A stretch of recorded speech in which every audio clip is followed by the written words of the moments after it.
Ya, tentang seorang laki-laki menyukai laki-laki itu kan. Lesbian, gay, biseksual, dan transgender. Yang aku tahu dari LGBT itu penyuka sesama jenis gitu nggak sih? Lesbian, gay, biseksual, dan transgender. Lesbian, seks, transseksual, sama ininya itu apa ya? Aku lupa sih. Oh, queer. L untuk lesbian, G untuk gay, terus B untuk biseksual, dan T itu untuk transgender. Itu sih kak yang saya tahu, tapi yang Q-nya saya belum tahu. Nikah antara sejenis. Kayak hubungan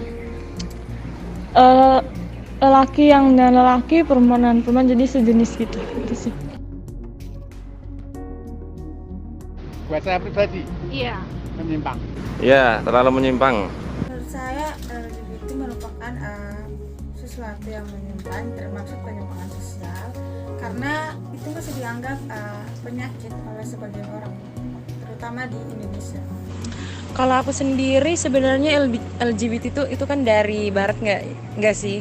Nah terus kayak menurutku aku sendiri itu menyimpang, nggak sesuai dengan norma yang ada di Indonesia kan? Ya, menurut saya sangat menyimpang karena itu melanggar sosial kemanusiaan dan juga tidak menunjukkan etika baik. LGBTQ itu juga menyimpang karena pada dasarnya laki-laki diciptakan berpasangan dengan wanita dan sebaliknya. Kalau menurutku menyimpang ya, karena kan kelainan seksual juga.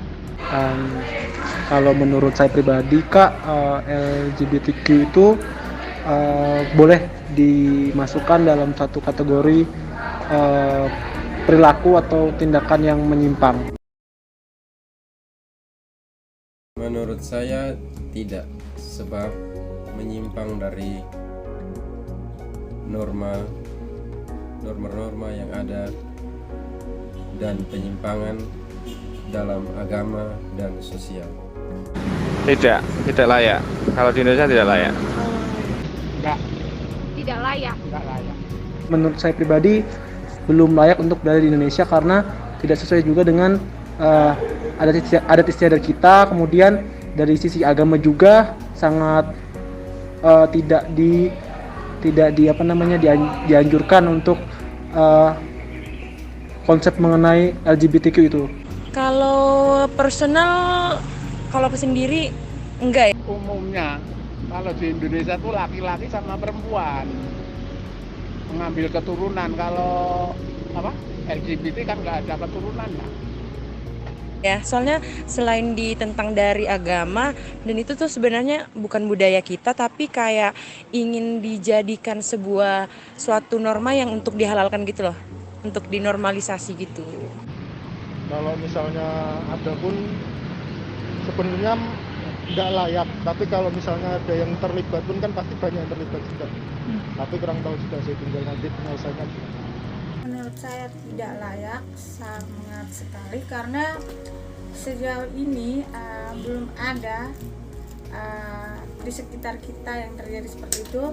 Dan memang sudah ada yang terjadi, tapi masih sangat banyak belum diterima oleh masyarakat Indonesia.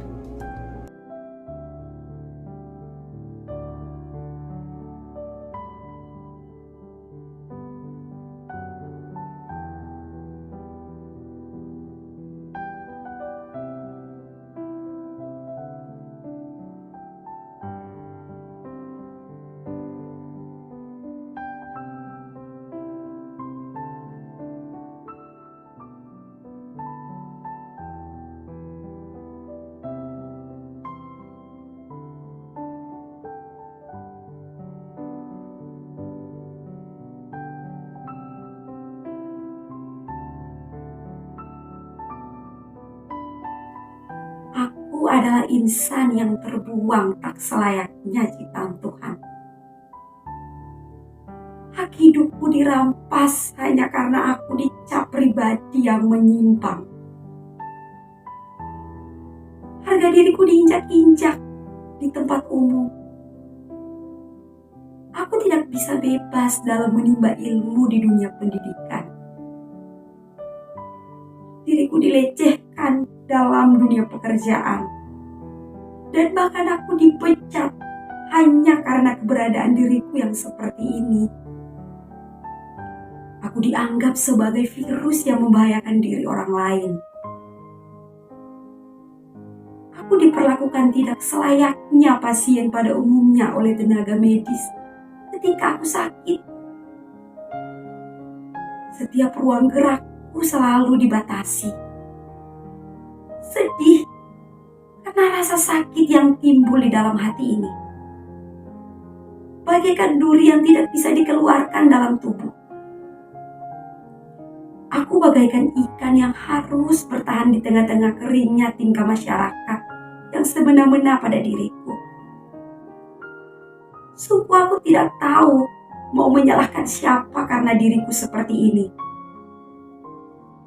Mungkinkah Tuhan yang harus aku salahkan karena mengizinkan aku hidup dengan keadaan yang tidak diinginkan oleh orang-orang pada umumnya, dan bahkan keluargaku sendiri.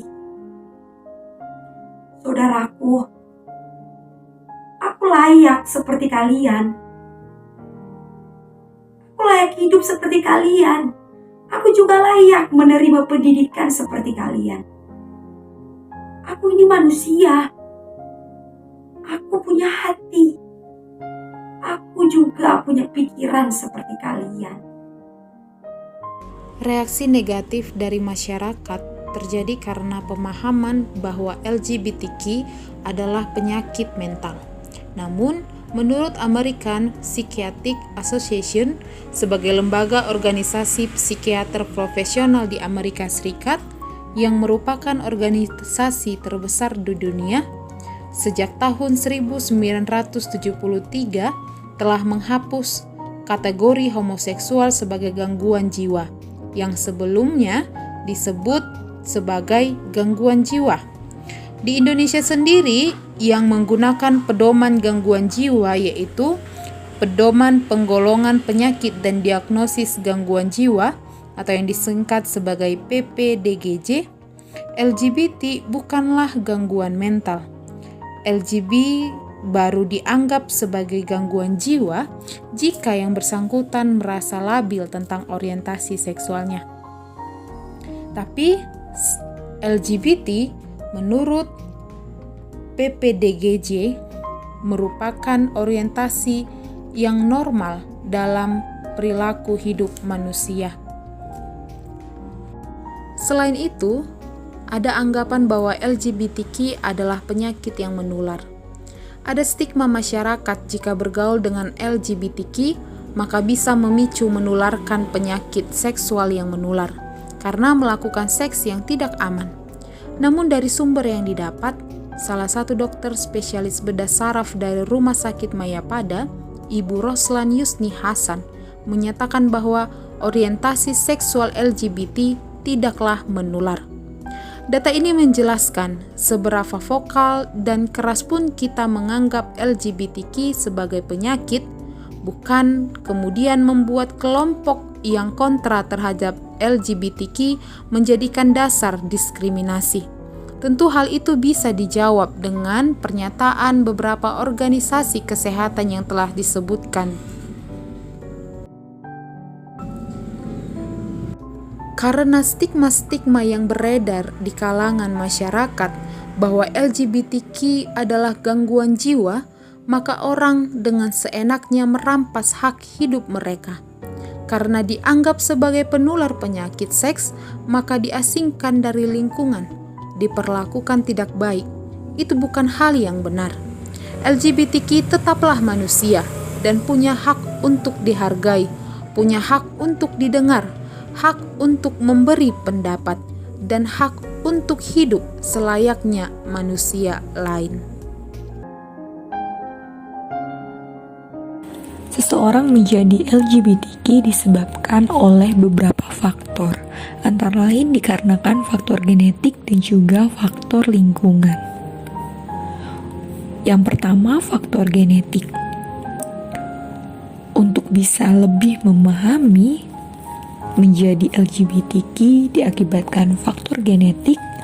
Untuk bisa lebih mempermudah lagi, kita harus mengetahui tentang pengetahuan teori Zogiertje. Teori Zogiertje ini digambarkan dalam spektrum yang dipengaruhi dengan kondisi biologis. Bukan hanya kondisi biologis atau faktor genetik saja, tetapi juga menjelaskan orientasi dan ekspresi gender yang memudahkan masyarakat untuk memahami tentang LGBTQ. Pembahasan mengenai teori SOGIESC ini sangatlah jarang di Indonesia. Untuk itu, mari kita bersama-sama mengulas mengenai SOGIESC ini. SO, Sexual Orientation atau orientasi seksual. Orientasi seksual berhubungan dengan ketertarikan seseorang secara psikis, emosional, dan spiritual kepada yang gendernya berbeda atau gendernya sama, atau lebih dari satu gender. Seseorang yang tertarik dengan gendernya berbeda disebut dengan heteroseksual. Seseorang yang tertarik dengan gender yang sama disebut dengan homoseksual. Sedangkan lebih dari satu gender disebut dengan biseksual. GI, Gender Identity atau identitas gender. Identitas gender ini seseorang mengidentifikasi dirinya pada gender tertentu. Bisa jadi gender yang pada dirinya berbeda dengan seks biologisnya yang dibawa lahir. Maksudnya ialah bahwa merasa dirinya sebagai perempuan di dalam tubuh laki-laki atau juga sebaliknya, di mana dia merasa dirinya sebagai laki-laki tetapi di dalam tubuh perempuan. Ada pula yang memahami dirinya laki-laki maupun perempuan yang disebut dengan gender queer. Expression atau ekspresi. Ekspresi ialah seseorang memperlihatkan gendernya melalui tindakan, pakaian, berinteraksi, baik itu berdasarkan keinginan ataupun tanpa adanya tujuan. Secara model tradisional memahami bahwa laki-laki itu memakai celana, memakai kemeja, sedangkan perempuan memakai rok atau gaun. Nah, namun dalam perkembangannya pada saat ini ada yang mengekspresikan dirinya sebagai maskulin sekalipun identitas gendernya perempuan, atau mengekspresikan dirinya sebagai feminim yang identitas gendernya laki-laki. Namun ada juga yang mengekspresikan kedua-duanya yang disebut dengan androgyn. Androgyn ini menggambarkan kesatuan perilaku dan karakteristik kepribadian dengan memandang bahwa dirinya sebagai maskulin dan juga feminim. SC, seks karakteristik atau karakteristik seks atau seks biologis. Karakteristik seks menunjuk pada organ, hormon, dan kromosom, di mana karakteristik seks ini dibagi menjadi dua, yaitu primer dan sekunder. Jika seorang laki-laki, primernya berarti digambarkan memiliki testis, penis, skrotum, hormon testosteron, kromosom X. Apabila secara sekunder, berarti seorang laki-laki memiliki otot yang lebih besar, bahu lebar, tinggi, memiliki suara maskulin. Nah, sedangkan untuk perempuan secara primer berarti mempunyai vagina, ovarium, rahim, kromosom XX. Sedangkan untuk sekundernya berarti seorang perempuan itu dalam pertumbuhannya mempunyai pinggul yang membesar, pertumbuhan payudara, dan distribusi lemak perempuan lebih feminim. Namun tidak dipungkiri ada juga karakteristik seks yang memiliki kombinasi dari keduanya, yaitu disebut dengan intersex. Intersex ialah orang yang lahir disebabkan dengan adanya kromosom, kelenjar kelamin, hormon genetik, dan variasi tubuh lainnya yang tidak padan dengan definisi umum mengenai laki-laki dan perempuan. Dari penjelasan teori SOGIESC ini penting untuk diketahui oleh masyarakat luas, supaya masyarakat menyadari bahwa setiap orang itu memiliki keberagaman, baik itu keberagaman gender maupun orientasi seksual. Inilah beberapa faktor lingkungan yang menyebabkan seseorang menjadi LGBTQ. Meskipun adanya faktor lingkungan, tetapi kita sebagai manusia tidak menutup mata bahwa ada juga faktor genetik yang menyebabkan seseorang menjadi LGBTQ. Untuk itu, kita tetap saling menghargai akan adanya keberadaan mereka. Kedua, seseorang menjadi LGBTQ dikarenakan faktor lingkungan, di mana adanya trauma atau sakit hati. Artinya, mereka pernah mengalami kekerasan, baik secara fisik maupun seksual pada masa kecilnya, ataupun mereka mengalami sakit hati pada lawan jenis yang pernah berhubungan dengannya. Selain itu, akibat dari keluarga yang tidak utuh, sehingga anak menjadi bebas dan mengakibatkan anak terjerumus kepada kelompok LGBTQ. Lalu selanjutnya, akibat dari ejekan yang terus-menerus diterima sejak usia dini. Bagi seorang anak yang memiliki karakteristik seperti perempuan atau laki-laki pada masa kecilnya, akibat terus-terusan mendapat ejekan, maka yang diterimanya secara bertahap akan membentuk karakter kepribadiannya yang sebenarnya. Inilah beberapa faktor lingkungan yang menyebabkan seseorang menjadi LGBTQ. Meskipun adanya faktor lingkungan, tetapi kita sebagai manusia tidak menutup mata bahwa ada juga faktor genetik yang menyebabkan seseorang menjadi LGBTQ.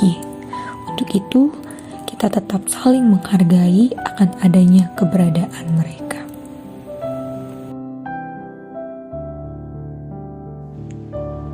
Berdosa?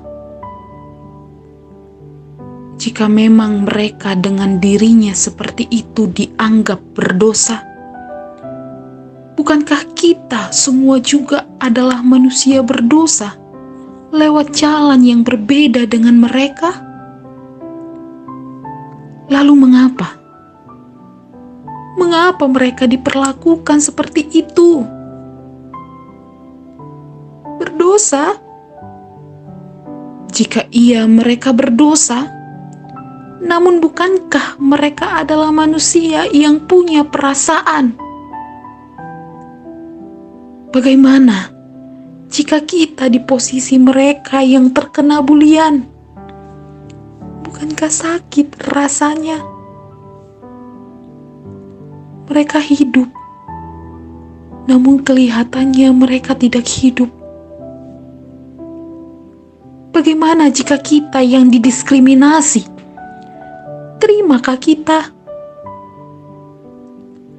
Marilah jangan menghakimi, melainkan saling mengayomi, sembari bergandengan tangan untuk menghadirkan damai sejahtera di tengah-tengah dunia selayaknya misi untuk menaburkan kasih Allah.